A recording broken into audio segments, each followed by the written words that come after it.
Assalamualaikum. Halo teman-teman semua. Jumpa lagi di channel berkebun saya. Kali ini saya mau ngajakin teman-teman buat panen pakcoy ya.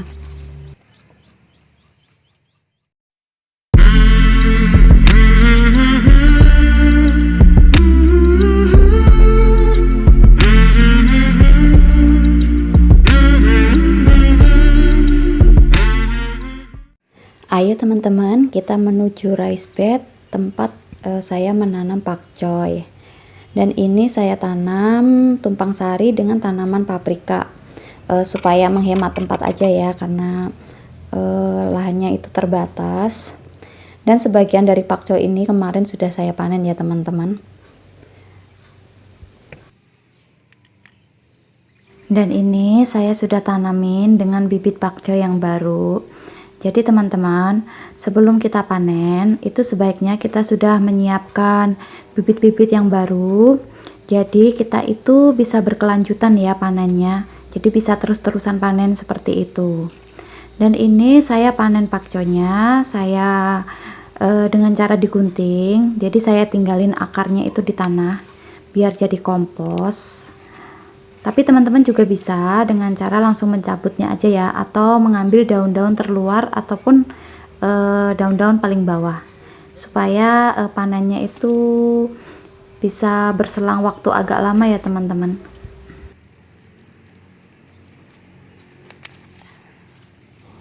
Terlihat seger-seger kan teman-teman, ini lumayan lah ya untuk skala rumah tangga yang kita tanam sendiri.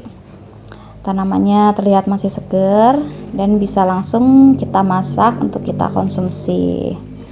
Oke, kita ambil satu lagi karena saya mau panen 3 aja untuk masak hari ini.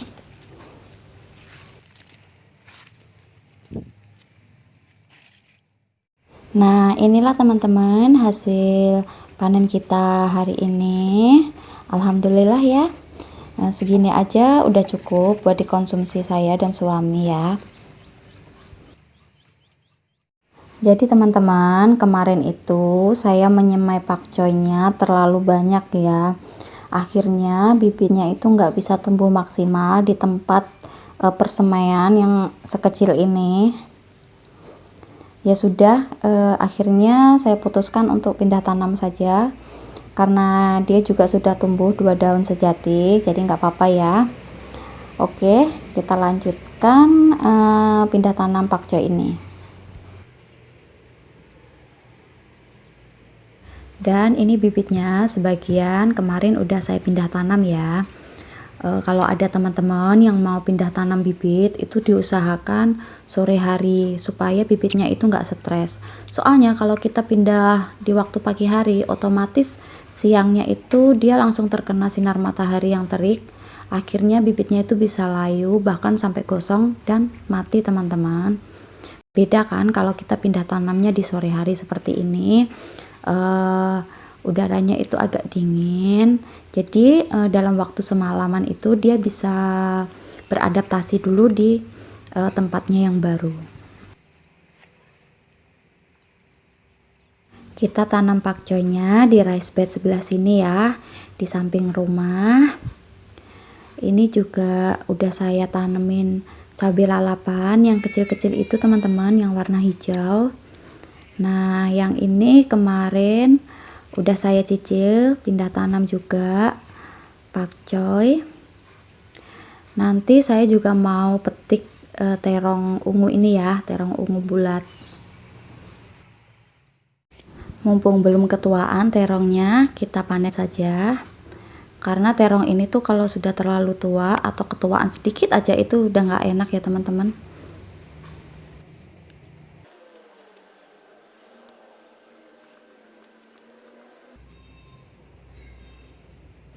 Nah, kita dapat 2 terong seperti ini, lumayan ya. Nanti bisa digoreng aja, dicocol sambal ataupun buat sayur. Untuk mengambil bibit pakcoy ini biasanya saya menggunakan stik es krim seperti ini ya. Atau teman-teman juga bisa menggunakan sendok garpu. Biar akarnya itu tidak rusak ya teman-teman. Kita congkel pelan-pelan. dan kita ambil beserta tanahnya supaya bibitnya itu tidak stres.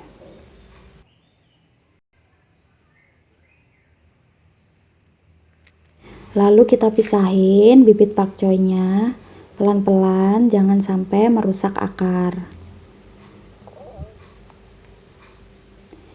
Dan kita buat lubang kira-kira sedalam 2 cm.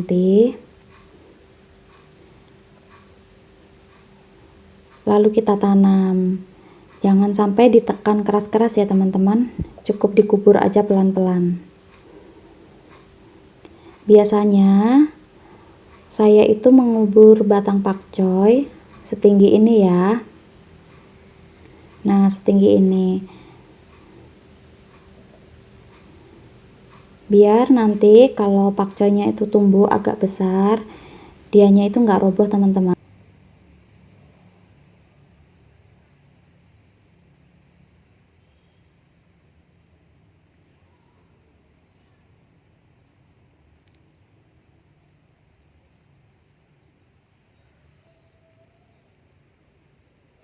Jadi teman-teman, rice bed sebelah sini kemarin itu saya tanamin terong semua, tapi terongnya udah saya cabut, saya sisain 3 pohon aja. Dan kemarin ini tanahnya saya olah lagi ya, saya campur dengan kompos, pupuk kandang, dan juga tanah yang baru dengan campuran sekam mentah ataupun sekam bakar, supaya nutrisi di tanahnya ini tetap ada.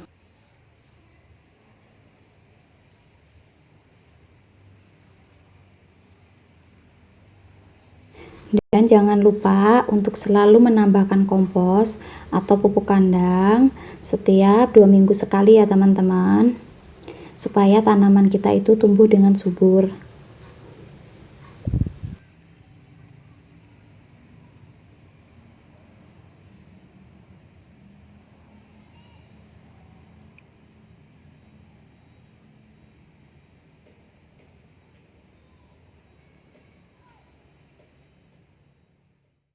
Setelah ditanam, lalu kita siram sampai benar-benar basah tanahnya ya. Dan untuk bibit yang baru dipindah tanam seperti ini, saya menyiramnya itu pelan-pelan ya teman-teman, supaya tidak merusak bibit dan membuat bibit itu roboh.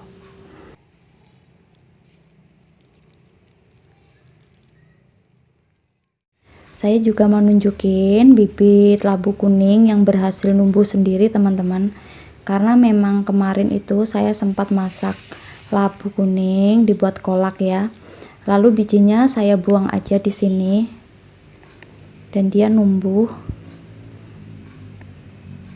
Nah, nanti saya akan pindah tanam juga di tempat yang agak luas dan ada rambatannya. Seperti ini teman-teman, bijinya ini tuh bekas masak. Saya lempar aja ke rice bed sebelah sini karena memang di sini itu di bawah jendela dapur langsung ya teman-teman. Jadi kalau saya masak sesuatu yang ada bijinya, biasanya saya lempar aja ke sini ya, siapa tahu aja numbuh seperti ini teman-teman.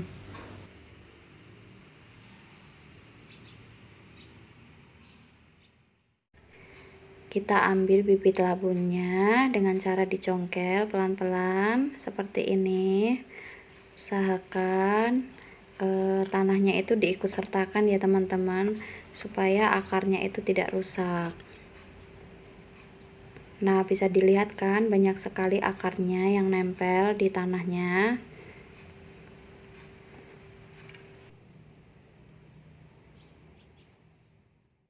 Ini saya sudah siapin lubang buat tanam si labu kuning tadi. Saya memang mau menanamnya di tanah langsung ya, meskipun tanah pekarangan rumah saya ini kurang subur ya teman-teman. Jadi teksturnya itu kalau musim penghujan tanahnya lengket seperti tanah liat, dan kalau musim kemarau itu tanahnya keras banget. Jadi untuk mensiasati tanah yang kurang subur seperti ini, biasanya saya membuat lubangnya agak dalam. Lalu saya isi tanah, dicampur sekam, kompos, dan juga pupuk kandang. Cara ini tuh lumayan berhasil ya teman-teman, karena sebelumnya saya pernah menanam labu kuning juga di area sini. Dan saya membuat cara seperti ini untuk melubangi tanahnya dan dicampur dengan tanah sekam, kompos dan pupuk. Labunya itu subur banget dan berhasil berbuah.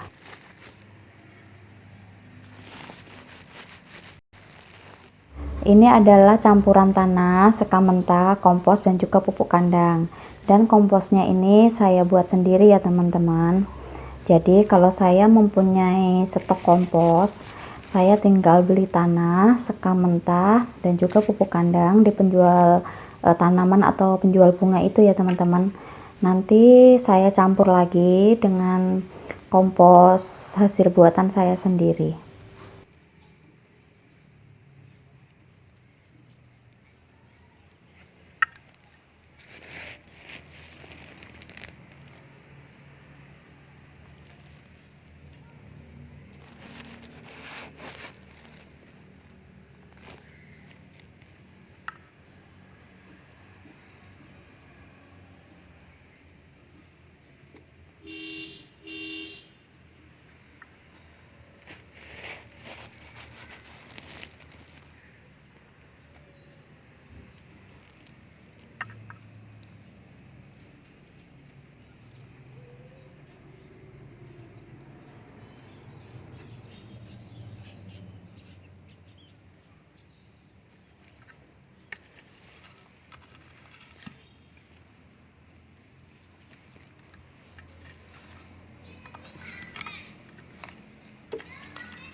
Setelah ditanam, jangan lupa untuk disiram ya.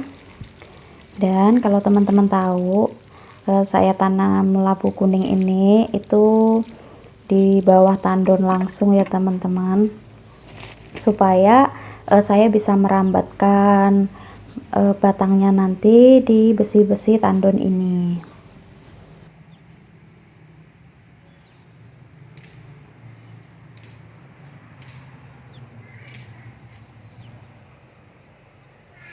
Nah teman-teman bisa lihat kan kalau ini tuh di bawah tandon air langsung, tapi jangan khawatir, untuk kebutuhan sinar mataharinya di sini tuh masih tercukupi dengan bagus ya teman-teman.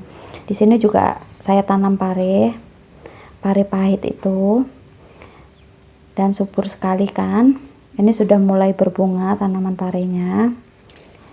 Nah di sana teman-teman bisa lihat kalau belum ada bangunan rumah di sebelah rumah saya ini, jadi sinar matahari itu bisa langsung nembus ke arah sini ya teman-teman, tanpa terhalangi apapun.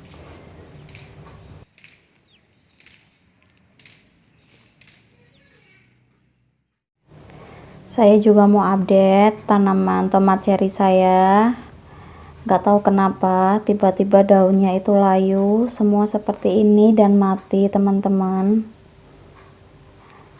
Padahal tanaman tomat cherry ini sedang berbunga. Sedih banget saya.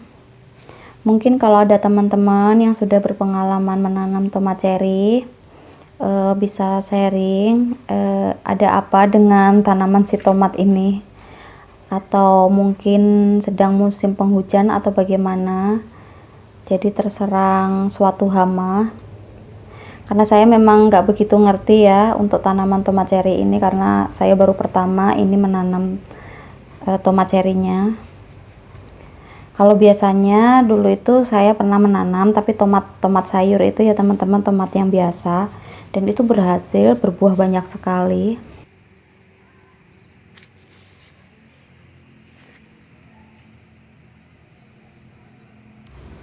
Herannya itu kenapa si tomat cherry ini mati di saat tanamannya sudah mulai tinggi ya teman-teman. Ini tuh sudah ada 40 cm mungkin ya.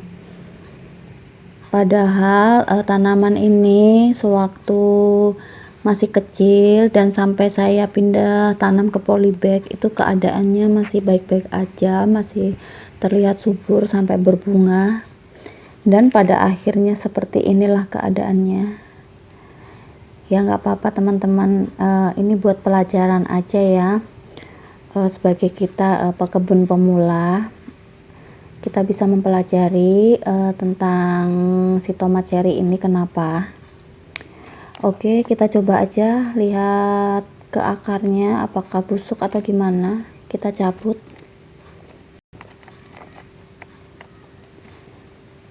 Sepertinya kalau menurut saya sih akarnya masih lumayan sih, nggak terlalu busuk, masih terlihat kan warnanya putih, masih sehat.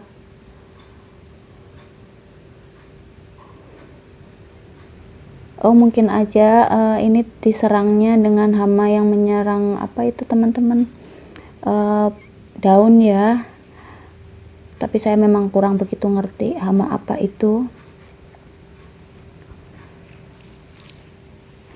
Nah kita coba lihat satunya, kita cabut aja.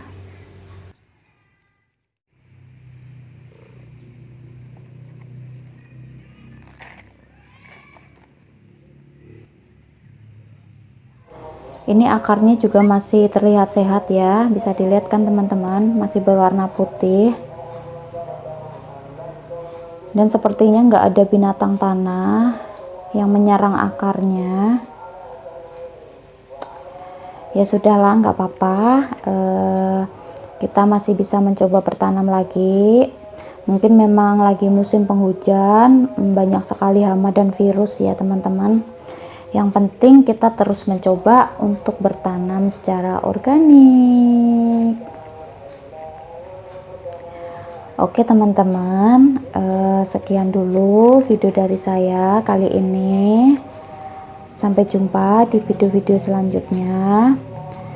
Dan jangan lupa selalu memanfaatkan pekarangan yang ada di sekitaran rumah kita dengan bertanam secara organik. Assalamualaikum.